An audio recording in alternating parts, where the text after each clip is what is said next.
Good morning, friends. Happy Thursday. It is a gorgeous day today, and I've had a story that I've wanted to share with you for probably about a month now, and I finally have a second to do it. And it's something cool that's happened in our family in the last couple months, specifically with Scarlett. And I really wanted to tell this story live so that you guys could be sort of interacting with me and giving me your thoughts. But I was nervous that somebody might come in halfway through and misunderstand what it is I'm saying and what I'm not saying. So I thought this was a much better idea. So I would love just to hear your thoughts on any of the things that I'm telling you. Hopefully it's thought-provoking for sure, at the very least. So this story is about Scarlett.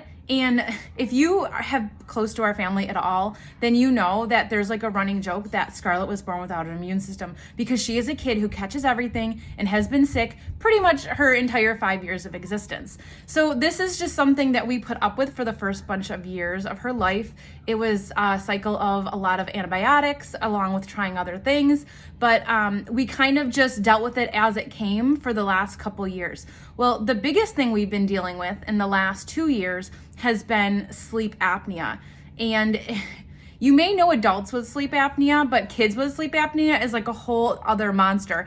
It's not just your kids snoring or heavy breathing for no reason at all, but it's nights spent listening to your child gasp for air, and then hearing a pause in their breathing for like 10 to 15 seconds. So me being a light sleeper, more or less for the last 2 years, I have spent my nights laying awake listening to Scarlett breathing or not breathing from another room.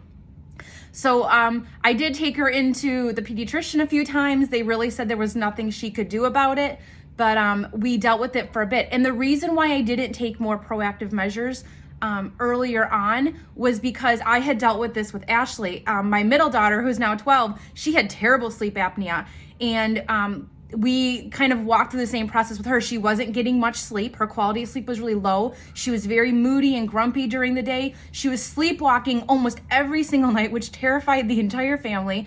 So I knew what the protocol for that was. We ended up doing CT scans and MRIs, sleep studies, which are of the devil, and then having her adenoids and tonsils taken out, which is kind of a no-joke surgery. I think she was down and out, like didn't leave bed for 8 or 9 days. So I kind of knew with Scarlett that if we chose to be proactive about what was going on with her sleep apnea, that was going to be the road. And I just didn't want that for her. Like everything medical scares her. I knew it was going to be an ordeal. So we just kind of dealt with it for a while. But at the end of 2019, just a few months ago, it really started to become a serious issue. Like I felt like her breathing was becoming even more labored. I wasn't getting any sleep. She wasn't getting any sleep. She was still sick all the time. So I ended up taking her into the pediatrician in January, and she told me, we really need to get those tonsils and adenoids out. And she said, I really feel like she has an immune deficiency. Let's, run some more blood work. So we ran blood work. It only took 3 staff members at Quest to hold her down, but we got it done, and it came back completely clean. She was having some odd pee and poop issues, tested that too. Everything came back clean. The doctor was like, I'm not really sure. So she did say tonsils and adenoids out, and I just really I couldn't come to terms with that. I just knew it was going to be like an enormous ordeal. So come February now, all of a sudden, I'm like, you know what? We have to do this. Like nobody is sleeping. Her behavior is kind of out of control. I know that she's like not getting the rest that she needs. I was nervous about like her growth. So I take her to the ENT. ENT says, so she has sleep apnea, right? I'm like, yeah, I'm pretty sure she does. So she goes, okay, we're going to take the tonsils and adenoids out. Okay, as I'm walking out the door, she decides to look and she's like, oh yeah, those tonsils and adenoids are huge. Let's do the surgery. So that wasn't our ENT, that was a PA. I love our ENT. And if you're looking for a pediatric ENT in Western New York, I would highly recommend mine. And same thing with my pediatrician. Just because she didn't have all the answers, it doesn't mean that I love her any less. And I would definitely recommend both of them. But at the same time, they were both pointing to, we need to get those tonsils and adenoids out. So that day I scheduled her for April 3rd to have the tonsils and adenoids removed. And at the time that I did schedule that, it almost felt like a million years away. I thought, yes, I've been doing this for 2 years, but now the surgery isn't for 6 weeks. 6 more weeks of me and her not sleeping. 6 more weeks of her not breathing well and not sleeping well.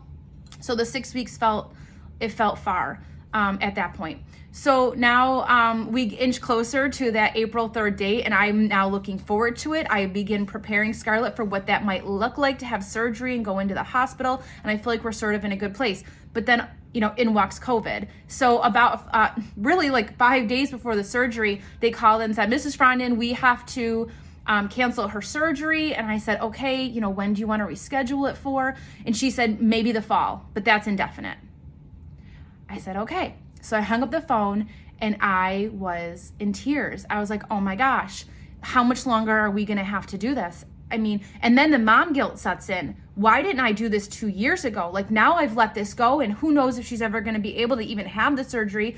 So I was feeling, honestly, just really terrible about the choices that I had made for her, thinking I probably did the wrong thing. So now we're dealing with the fact that she's not having the surgery, and I'm Googling all these different things. I'm looking for remedies. And actually, when I took her to the pediatrician for her pre-op appointment, and I asked her, I said, what can we do in the meantime? Like, what can we do until surgery day? And she said, shut your bedroom door. And shut her bedroom door. She said, she will not stop breathing. Okay. She said, I'm not too worried about her heart becoming enlarged. Okay. So, short of just shutting our bedroom doors, I went on this like frantic search for things that could help between now and surgery, whenever that may be. So my brother-in-law pointed me to somebody who was a holistic practitioner, and I kind of figured out what he did. And I was like, that doesn't sound like a real thing. But this guy that he had spoken to on my behalf said, we can fix this. Like, this is something that we can do. And I thought, oh my word. So again, I started doing YouTube videos on what I knew he did called muscle testing. I thought, this is witchcraft, this is voodoo, this is totally not gonna work. Even though I knew people that had positive results from it, I still thought like, I will give it a shot. I will do my due diligence as a mom, and I will try everything. So I ended up taking her to this holistic practitioner. I'm not going to tell you specifically who it is, but if you want information on this particular person, let me know. I'll be happy to point you in their direction. But I took her to this person, and he did muscle testing on her, which I knew was going to be weird. But when he did it, it was a million times weirder. I had very little faith that this guy knew anything that he was saying was absolutely true. But I went through the process anyway, because as a mom, you're like, I have to do everything I can. So he actually told me that her tonsils and adenoids weren't the problem at all. It was actually her liver. And what he explained was that her liver was being bogged down by heavy metals. And he has all different ways that he figures that out. Was being bogged down by heavy metals. And because her liver is one of the main filtration systems for the body, it wasn't properly filtering out the things that it needed to, which was making her sick all the time, which was making her catch everything she came into contact with. But it was also sending her immune system into some sort of panic, which was swelling the tonsils and adenoids, which are a big part of our immune system. So the problem wasn't that the tonsils and adenoids were big. That was a symptom of what was going on with her liver due to, heavy metals and things like that bogging her down. So he said, we can fix this. We need to support her liver. And when we do that, the immune system will calm down, the swelling will come down, and she'll be able to breathe. So he did all this without looking inside her body, without x-rays and without any of that. So I wasn't really like 100% sure this was going to work.